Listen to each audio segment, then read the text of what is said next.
Hello everyone, welcome to Legacy IAS Academy. Welcome to this initiative of the mains answer writing practice.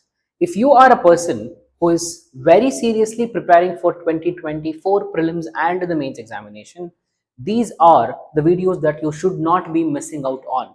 How can you make use of this? Is that write down the question as and when I discuss it here in the video, pause the video, take some time like 10 minutes or 15 minutes, write the answer, and after you have written the answer, wait for the explanation, play the video and get to understand where you have done the mistake and what is the important structural mistakes that you are actually doing when writing the mains answer writing.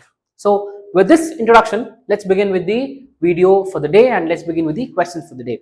And before we continue, I want you to watch all the videos in this particular playlist, especially the very first video where we have discussed the answer writing structure. So with this, let's begin with the first question for today. The first question says, the US is one of the largest trading partners of India at present. Okay, that's a statement given. In the height of the statement, discuss the issues prevalent in the trade relations of the two countries. So, see, you can classify this question basically in the GS2. Okay, that is the IR part. See, India and the United States share a very important strategic relationship from decades together.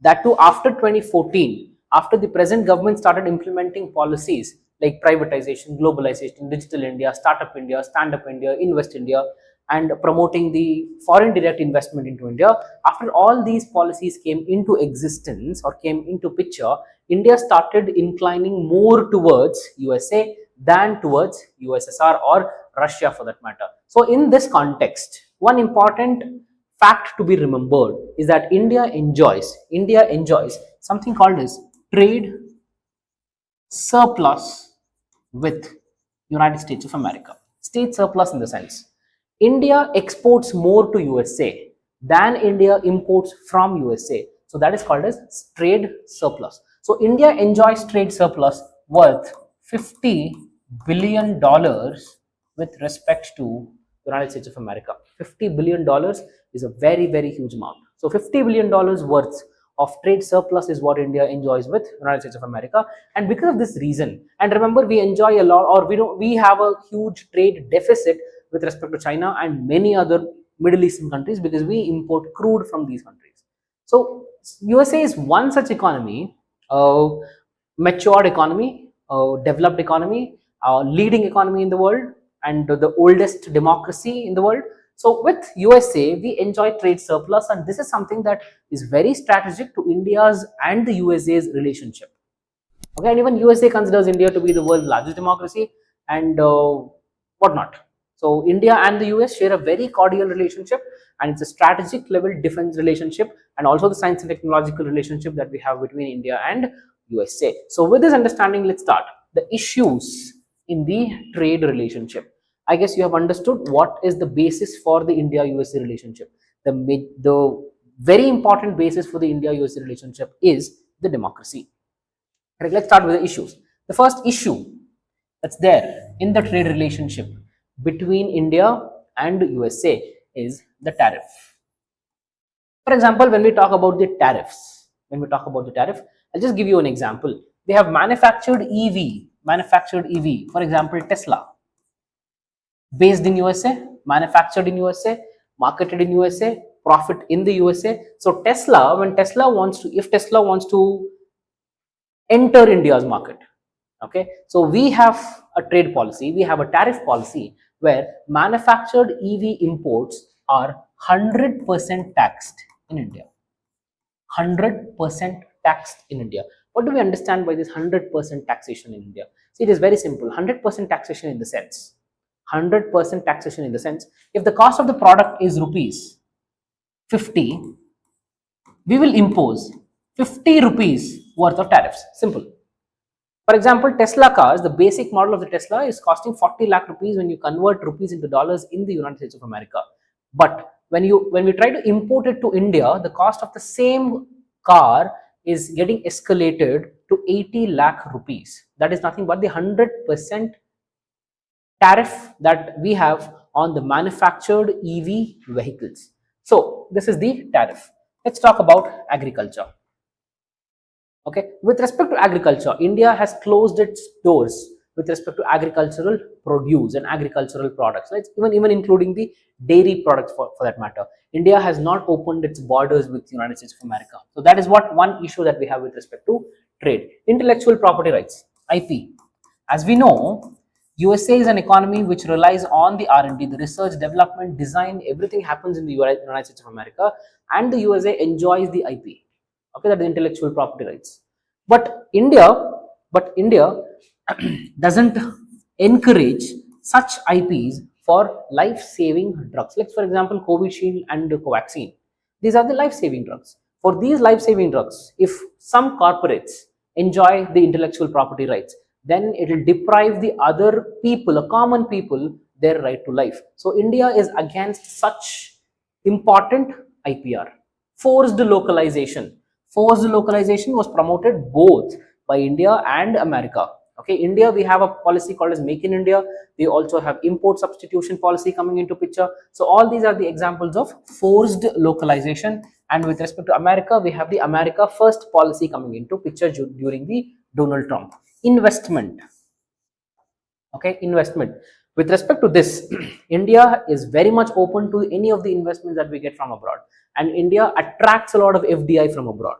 Okay, so these are some of the things that we have with respect to India and the USA's trade policies. Way forward, what to be done? The first thing to be done is the economic reforms. Whatever the sectors that India has closed its doors on, let's say for example defense manufacturing, let's say railways, atomic energy, space. So these are some of the sectors where India has closed its doors. India has to open its doors and carry out economic reforms. Improving manufacturing industry, especially MSMEs.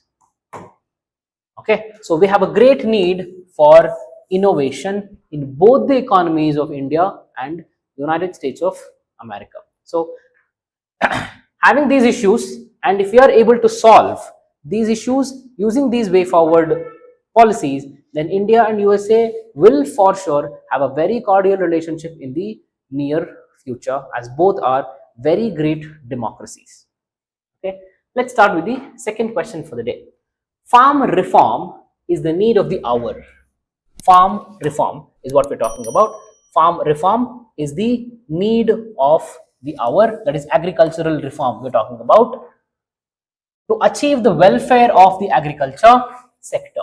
Discuss the statement with reference to the present state of agriculture in India, which means the statement just says that agriculture in India is crippled with a lot of problems and we need agricultural reforms to come out of these problems. That's what the statement says.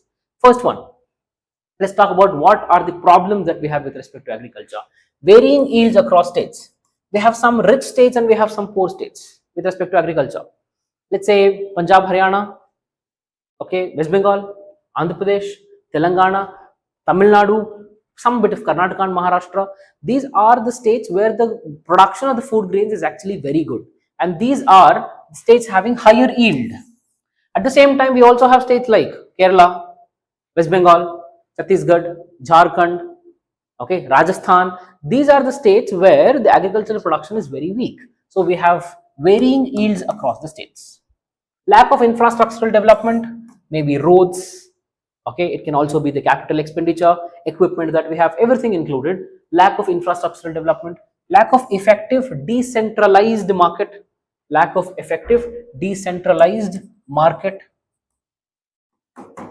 Degradation of the natural resources, example of Punjab, where the groundwater is very much low. The groundwater level in Punjab is almost zero, okay, very, very less, because this is the effect of green revolution that we are having now. Food security at the cost of agricultural sector. Okay, these are some of the problems. These are some of the problems that are being crippled with the agricultural sector. So, with the farm reforms, agricultural reforms, the first thing to be done with respect to agricultural reforms is the land management or land bank that has to be created, because the average land holding in India is 2 hectares. We have to increase this if we want to achieve farm mechanization.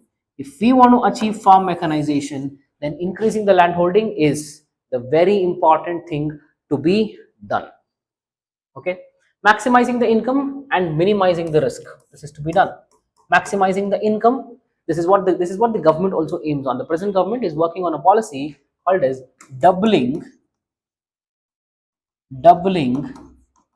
the farmers income, doubling the farmers income. Okay, liberalized farming, improve agricultural institutions and the governance systems. Like for example, ICAR, okay, ICAR, Agricultural Research Institute, and these institutes have to come up with cutting edge technologies like high variety seeds, coming up with something called as nano urea as we have now. So these are some of the advancements that should be done with respect to agricultural institutions and the governance system. Decentralized system, a kind of decentralized system with respect to market or distribution of seeds, and also the irrigation techniques, mechanization. So these are some of the cooperative and the decentralized systems that should be put in place in order to solve the farm distress, and also to make sure that the Indian farmer goes on and starts earning more money than the urban middle class or the urban IT employees.